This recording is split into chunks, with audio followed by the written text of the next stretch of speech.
So Jalen Hurts just beat the New Orleans Saints. This was a crazy game, man. I know I personally thought this was a recipe for disaster, putting in your backup, unproven rookie quarterback against the #1 defense in the NFL, one of the hottest teams right now. I thought this was a grave mistake by the Eagles, who just have been making tons of mistakes lately, but no, man, Jalen Hurts pulled off the big W, and that's what we're going to talk about this video, man. What he did good and what he did bad. Now quickly, before we dive into the rest of the video, I post sports videos almost daily, so if you're new to the channel, 1, like the video, 2, subscribe to the channel, 3, turn on noties. You don't want to miss a video. Alright, so Jalen Hurts, the good and the bad. I'm going to start with the bad, simply because it just wasn't a lot of bad. The only bad thing that happened the entire night, in my opinion, is he fumbled the ball.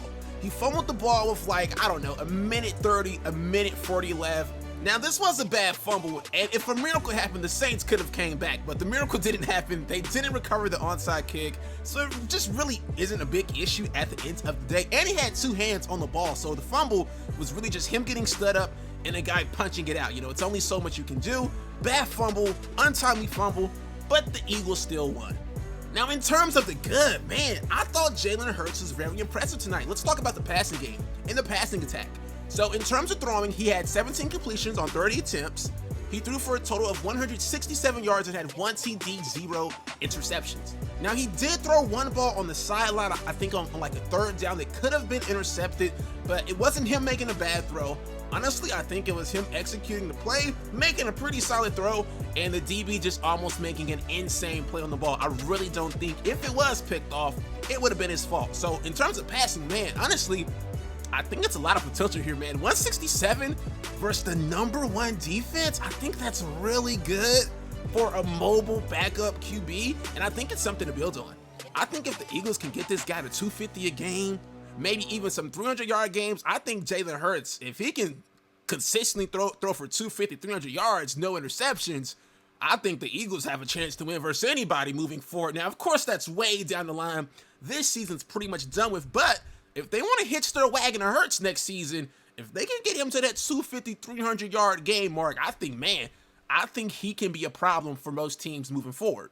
Now, another thing he did well this game was run the ball. The Eagles' rushing attack, it looked dominant with Jalen Hurts. So Jalen Hurts had 18 carries, 106, averaged 5.9 yards a touch. Miles Sanders had a huge game, 14 carries, 115 yards, 8.2 a touchdown. The bulk of Miles Sanders' yardage came on 1 play, more or less, but Jalen Hurts, man, he was honestly just effective running the ball and scrambling the ball the entire night.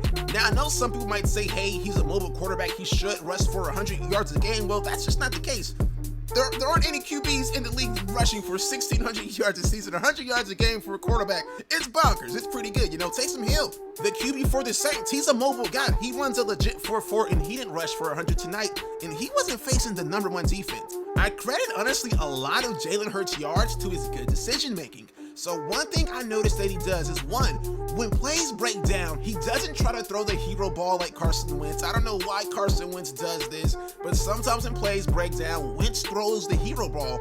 Hurts, instead of throwing the hero ball, 1, he'll throw it away if nothing's open, but 2, if nothing's open and he has room to run, he'll take those free yardage. And he took those yards every time the Saints gave them up. And that's really where the bulk of that 100 yards came from. He probably rushed for, I don't know, man, 50, 60 just on passing plays breaking down and him taking those free yards the Saints defense gained him. So I think overall, based off stats alone, Jalen Hurts had a pretty solid passing game and a great rushing game.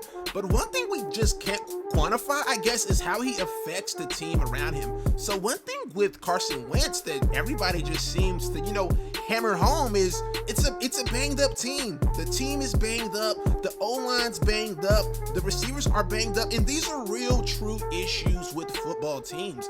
But that just wasn't something you heard tonight. It almost seems like you don't need to make up excuses as legit as they are when teams are winning.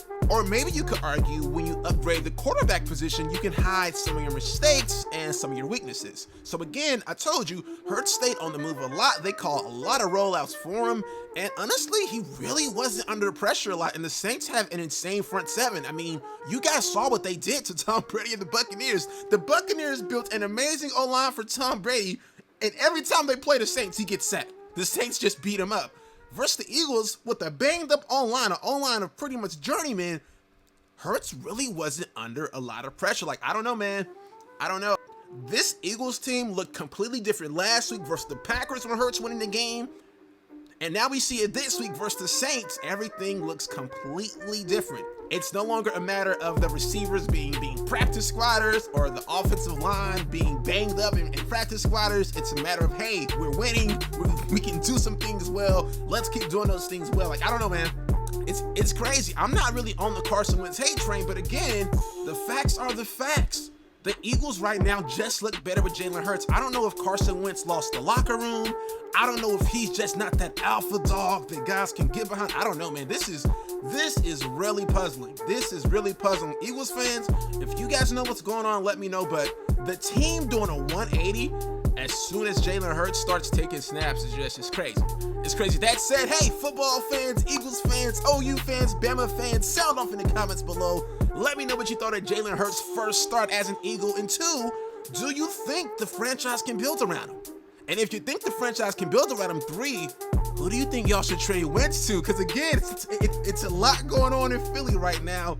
And Jalen Hurts is the center of the chaos. Hope you guys enjoyed this video. I'll see you guys in the next one. Take it easy. Peace.